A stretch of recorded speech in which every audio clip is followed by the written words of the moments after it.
అందరికీ నమస్కారం.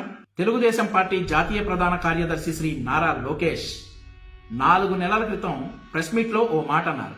వైసీపీ నాయకులు నేను ఒక ట్వీట్ పెడితేనే అల్లాడిపోతా ఉన్నారు, కోవిడ్ తర్వాత నేను ఫీల్డ్ లోకి వస్తే వీళ్ళ పరిస్థితి ఏంటి అని. ట్వీట్ పెడితేనే వణుకుతున్నారు వీళ్ళు. ఇంకా కోవిడ్ అయిన తర్వాత ఫీల్డ్కి వెళ్తే ఇంకేమవుతుందో మీరు ఒకసారి ఆలోచించారు అన్నట్లుగానే ప్రజాక్షేత్రంలోకి ప్రజా సమస్యలు తెలుసుకోవడానికి నారా లోకేష్ ఫీల్డ్ లోకి వచ్చారు. అక్టోబర్ 2వ వారంలో కురిసిన అకాల వర్షంతో వచ్చిన వరదల కారణంగా దెబ్బతిన్న పంటను పరిశీలించి నష్టపోయిన రైతులు పరామర్శించి వారికి ప్రభుత్వం తరపున అందవలసిన అన్ని సహాయ సహకారాలు అందే వరకు కూడా అండగా ఉంటానని రైతులకు నారా లోకేష్ భరోసా ఇచ్చారు. అక్టోబర్ 16వ తారీఖు గుంటూరు జిల్లాలోని మంగళగిరి, తెనాలి, వేమూరు నియోజకవర్గాలు, అక్టోబర్ 19వ తారీఖు తూర్పు గోదావరి జిల్లాలోని జగ్గంపేట, ప్రత్తిపాడు, పిఠాపురం, అనపర్తి నియోజకవర్గాలు, అక్టోబర్ 23వ తారీఖు అనంతపురం జిల్లాలోని గుంతకల్లు, తాడిపత్రి, సింగనమల, రాప్తాడు నియోజకవర్గాలు, అక్టోబర్ 26వ తారీఖు కృష్ణా జిల్లాలోని కైకలూరు, పశ్చిమ గోదావరి జిల్లాలోని ఉండి, తణుకు నియోజకవర్గాలను నారా లోకేష్ పర్యటించి అక్కడ రైతులను, నష్టపోయిన పంటను పరిశీలించి రైతులను పరామర్శించి వరద ముంపు ప్రాంతాల్లో వరద బాధితులను పరామర్శించి వారికి అండగా ఉంటానని భరోసా ఇవ్వడం జరిగింది. అయితే కేవలం 10 రోజుల్లో 5 జిల్లాల్లోని 14 నియోజకవర్గాల్లో నారా లోకేష్ పర్యటించారు. ఈ 14 నియోజకవర్గాల్లో లోకేష్ గారితో నేను కూడా పర్యటించడం జరిగింది. కొన్ని నియోజకవర్గాల్లో జరిగినటువంటి కొన్ని అరుదైన సంఘటనలు మనం ఒక 2 or 3 తెలుసుకుందాం.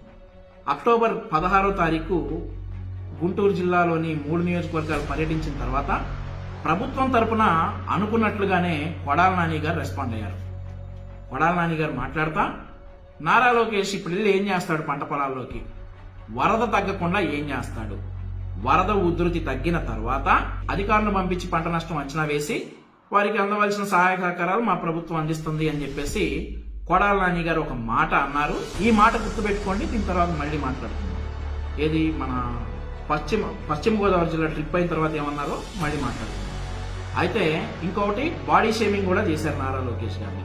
దీన్ని తెలుగుదేశం పార్టీ నుండి ఎవరు కూడా దీని మీద పెద్దగా రెస్పాండ్ అవ్వలేదు. అంటే కొడాల నాని వ్యాఖ్యలకి పెద్దగా రెస్పాండ్ అవ్వాల్సిన పని లేదు అని చెప్పేసి ఒక ఇండికేషన్ తెలుగుదేశం పార్టీ ఫాలో అవుతాం.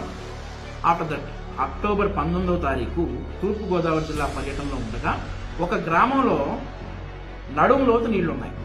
నడుము లోతు నీళ్లలో నుండి రైతులు ఆ నష్టపోయినటువంటి పంటను నారా లోకేష్ గారికి చూపిస్తుండగా అక్కడ నాయకులు, కార్యకర్తలు లోకేష్ గారికి ఒక మైక్ ఇచ్చారు రైతులతో మాట్లాడమని. మైక్ ఏంటి, నేను రైతుల దగ్గరికి వెళ్తాను అని అనగా కార్యకర్తలు మీరు బురద సార్ అక్కడి వరకు వెళ్ళలేరు, బాగా బురదగా ఉంది, లోతుగా నీళ్లు ఉన్నాయి, చాలా కష్టం అంటే రైతులు వెళ్ళగా లేనిది నేను ఎందుకు వెళ్ళలేను, అలా మైక్లో మాట్లాడేదైతే నేను ఇంటి నుండి వీడియో కాల్ మాట్లాడేవాడిని కదా అని చెప్పేసి నారా లోకేష్ గారు కమిటెడ్గా రైతులతో దగ్గరికి వెళ్ళి మాట్లాడాలి అని చెప్పేటప్పటికి అందరూ కూడా నారా లోకేష్ గారిని ఫాలో అయ్యి బురదలో పంట పొలాల్లో దిగి రైతులను పరామర్శించడం జరిగింది. ఇక్కడ లోకేష్ గారి కమిట్మెంట్ అక్కడ ఉన్న వాళ్ళందరికీ కూడా అర్థమైంది. రైతుల్ని గట్టిగా పరామర్శించడానికి వచ్చాడు కానీ షో చేయడానికి రాలేదు అని.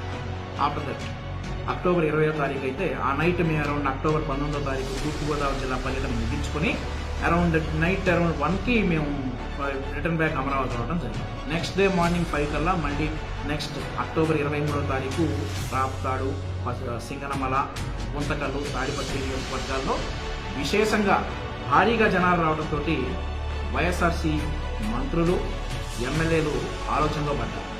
ఇక లాభం లేదు, లోకేష్కి భారీ స్పందన వస్తుంది, మనం కూడా ఖచ్చితంగా వరద ముంపు ప్రాంతాల్లో పర్యటించాలి అని అనుకున్నారే ఉంది. కానీ వారు కూడా ఒక బృందం వేసుకుని ట్రాక్టర్లో వరద ముంపు ప్రాంతాలను పరిశీలించడానికి బయలుదేరారు. ఆఫ్టర్ దట్ అక్టోబర్ 26వ తారీఖు కైకలూరు నియోజకవర్గం అండ్ పశ్చిమ గోదావరి జిల్లాలోని ఉండి, తణుకు నియోజకవర్గాలు, కృష్ణా జిల్లా కైకలూరు. ఇదై ఒక అడ్వెంచరస్ ట్రిప్ అనే చెప్పుకోవాలి. ఎందుకంటే బోట్లో దాదాపుగా 40 minutes జర్నీ చేసి ఆలపాడు గ్రామం నుండి శృంగవరపాడు అనే గ్రామానికి మేము వెళ్ళాం. ఆ శృంగవరపాడు అనే గ్రామానికి వరద వచ్చి 15 రోజులు అవుతున్నా కానీ కనీసం ఆ గ్రామానికి విఆర్ఓ గారు కూడా రాలేదు అని చెప్పేసి అక్కడ ప్రజలు నారా లోకేష్ గారితో చెప్పడం జరిగింది. విఆర్ఓ గారు ఎప్పుడో ఒకసారి వచ్చి చూసి వెళ్ళిపోయారంట. అట్లాంటి గ్రామానికి నారా లోకేష్ వెళ్ళి వారిని పరామర్శించి వారి బాధలను తెలుసుకొని వారికి కనీసం తాగటానికి మంచినీళ్ళు కూడా లేవు అని చెప్పేసి వాళ్ళ అంత బాధ నారా లోకేష్ గారికి చెప్పుకోవడం జరిగింది. వారిని పరామర్శించి వారి వద్దకు వెళ్ళి నారా లోకేష్ గారు వారికి అండగా ఉంటానని భరోసా ఇచ్చారు. నెక్స్ట్ ఉండి, ఆ తర్వాత తణుకు నియోజకవర్గాలు. ఆ ఉండి నియోజకవర్గంలో ఒక గ్రామం సిద్ధాపురం అనే గ్రామంలో వెళ్తుండగా ట్రాక్టర్ స్కిడ్ అయ్యి, యాజ్ యూజువల్ గా ఈ ఇన్సిడెంట్ మొత్తం కూడా వైసీపీ చాలా ఫేమస్ చేసింది. ఎలా చేసింది ట్రోల్స్ చేశారు, చాలా చేశారు. కానీ అక్కడ జరిగింది ఏంటంటే ఓన్లీ 30 సెకండ్స్ ట్రాక్టర్ స్కిడ్ అయ్యి పక్కకు జరిగింది.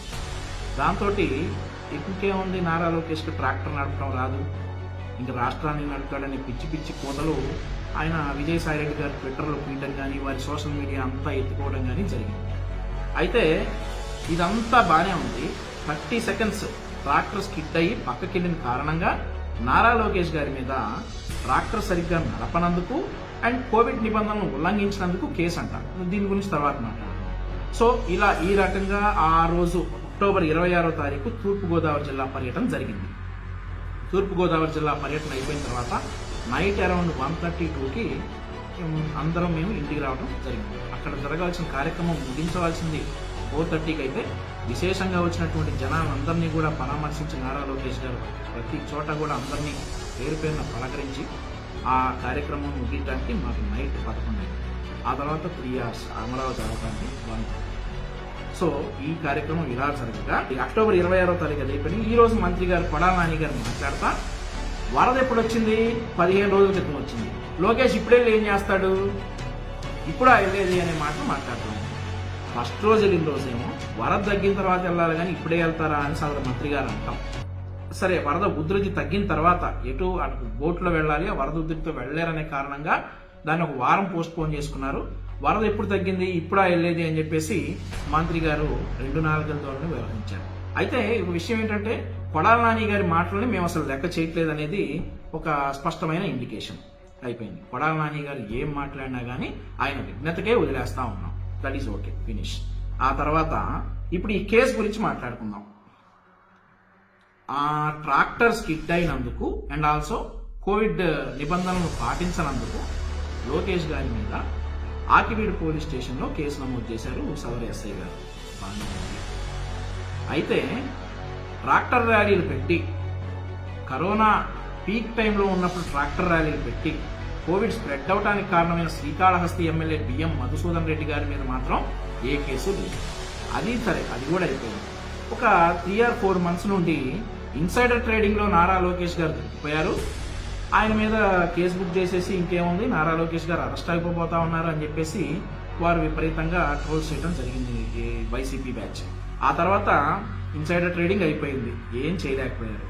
నెక్స్ట్ ఫైబర్ గ్రిడ్లో 2,000 కోట్ల రూపాయల స్కామ్లో నారా లోకేష్ దొరికిపోయాడు.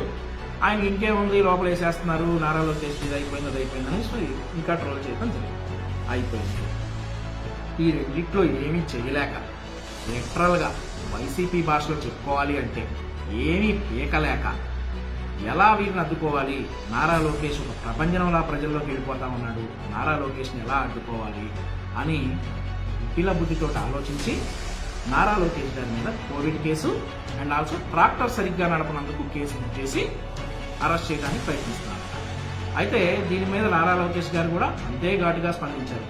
రైతులు కష్టంలో ఉంటే నేనైతే ఇంట్లో కూర్చోను, మీరు ఎన్ని కేసులు పెట్టినా పెట్టుకోండి, నేను మాత్రం వెనక్కి తగ్గేది లేదు, ఏం చేస్తారో చేసుకోండి అని నారా లోకేష్ గారు కూడా అంతే ఘాటుగా స్పందించారు. After that YCP paid batch, Paytm batch అందరూ కూడా ఈ ట్రాక్టర్ సరిగ్గా నడపదు అది అని చెప్పేసి విపరీతంగా ట్రోల్స్ చేయడం జరిగింది. అవన్నీ మేము పట్టించుకోం, ప్రజాక్షేత్రంలో పెడతాం. మీరు ఎన్ని కేసులు పెట్టినా కానీ ఏం చేసినా కానీ మమ్మల్ని మీరు అడ్డుకోలేరు. ప్రజల వద్దకు మేము వెళ్తాం, వారి కష్టాలు మేము తెలుసుకుంటాం, వారి కష్టాలను మేము మా కష్టాలుగా భావించి ఆ కష్టాలన్నీ తీరే వరకు ప్రజలకు అండగా ఉంటామని నారా లోకేష్ గారు చెప్పడం జరిగింది. ఇక తెలుగు తమ్ముళ్ళు మాత్రం విపరీతంగా వైసీపీ భాషలోనే ఏం పీక్కుంటారో పీక్కోండి అనేసి గవర్నమెంట్కు నారా లోకేష్ గారి మీద కేసు బుక్ చేసినందుకు సవాల్ చేశారు. ఈ రకంగా 10 రోజుల్లోనే 5 జిల్లాల్లోని 14 నియోజకవర్గాలను నారా లోకేష్ గారు విజయవంతంగా కవర్ చేశారు.